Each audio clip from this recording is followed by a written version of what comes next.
दोस्तों अपना practical start करते हैं नेटवर्किंग बेसिक्स का। हमने बेसिकली 4 डिफरेंट चीज़ें देखी थी जो कि इम्पॉर्टेंट हैं। सबसे पहले हमने देखा था कि ETC होस्ट क्या है, तो लेट अस सी ETC होस्ट क्या है। कैट करेंगे /etc और होस्ट्स की फ़ाइल है, यहाँ पे एंटर करें। तो अब आपको इसमें नज़र आ रहा है कि ये आपकी मशीन है जिसका नाम है लोकल होस्ट, जो उसने खुद दिया हुआ है और उसके अगेंस्ट एक एंट्री है। और फिर जो हमने नाम दिया था अपनी मशीन को क्लाउड डेव टेक के नाम से, ये उसके अगेंस्ट एक IP है। अगर मैं यहाँ पे पिंग की कमांड चलाऊँ, पिंग की कमांड से देखते हैं क्या रिस्पांस आएगा। हमने कोई और एंट्री अभी नहीं डाली, मैं जस्ट इसको कॉपी पेस्ट करता हूँ। तो उसूलन इसको पिंग की कमांड से रिज़ॉल्व करके दिखाना चाहिए। तो अगर आप देखें तो वो इस IP पे चला गया और उसने इसको रिज़ॉल्व करके दिखा दिया। ठीक है जी। तो ये one of the ETC host का बेनिफिट है। कुछ ऐसी मशीनें हैं जिनका DNS का रिकॉर्ड आपके पास नहीं होता, आपके नेटवर्क पे हैं, टेम्परेरी बेसिस पे हैं, DNS सेटअप नहीं हुआ, तो आपने करना क्या है कि उस मशीन का IP यहाँ लेफ़्ट साइड पे लिखना है और राइट साइड पे उसका नाम लिखना है, जिस नाम से आप उसको कॉल करना चाह रहे हैं। तो बेसिकली आप जब नाम कॉल करेंगे तो जाएगा ये IP ही पे, लेकिन आपके लिए आसानी होगी कि आप जिस नाम से उसको कॉल कर रहे हैं उस नाम को रिजॉल्व करके ले आता है। ये हो गया हमारा फर्स्ट प्रोसेस।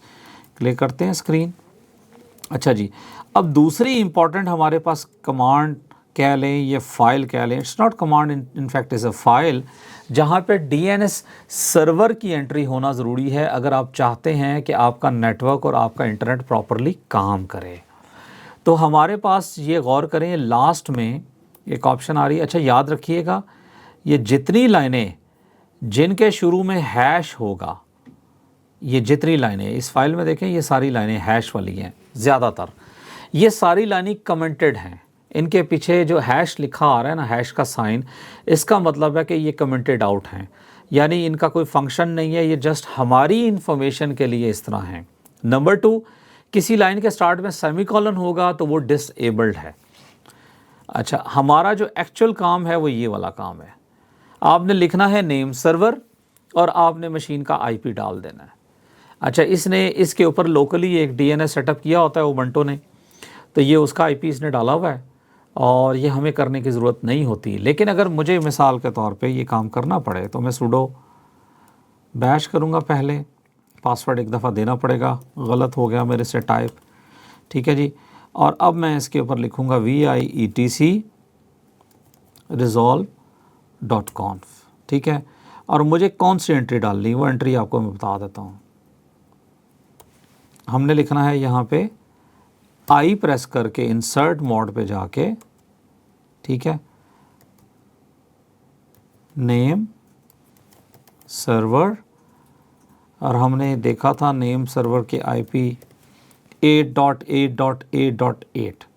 और ये कौन से नेम सर्वर का है, ये गूगल का नेम सर्वर है। तो इसको हम करते हैं यहाँ पे WQ के साथ सेव करते हैं, हमारी सेव हो गई। ठीक है जी।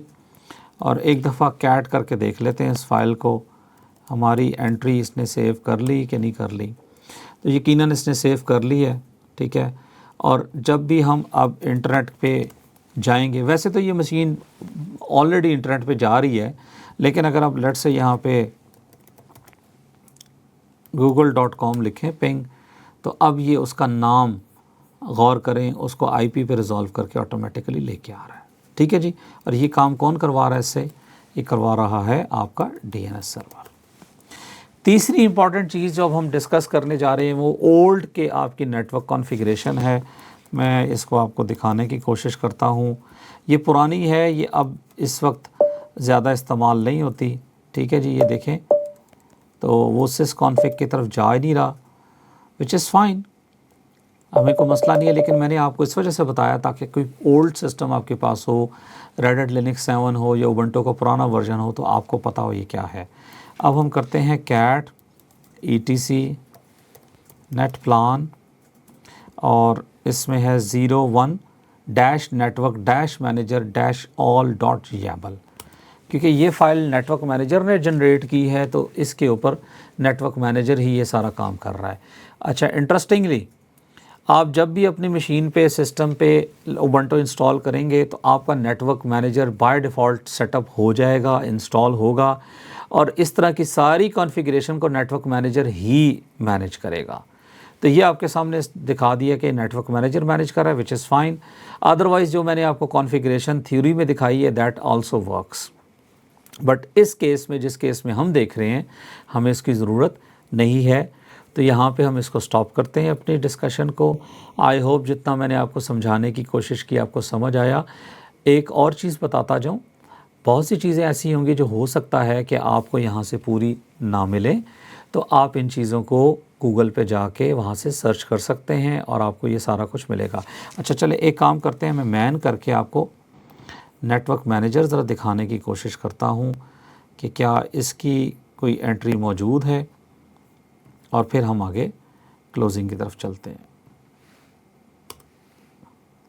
तो अगर आप देखें तो उसने मैन करके हमने जब उसको कहा नेटवर्क मैनेजर दिखाओ, तो उसने नेटवर्क मैनेजर की सारी इन्फॉर्मेशन देना शुरू कर दी। आई रिक्वेस्ट यू ऑल कि आप इसको एक दफ़ा तसल्ली से देखें, समझें और मुझे अपडेट करें। मिलते हैं इंशाल्लाह अगले सेशन में। थैंक यू, अल्लाह हाफ़िज़।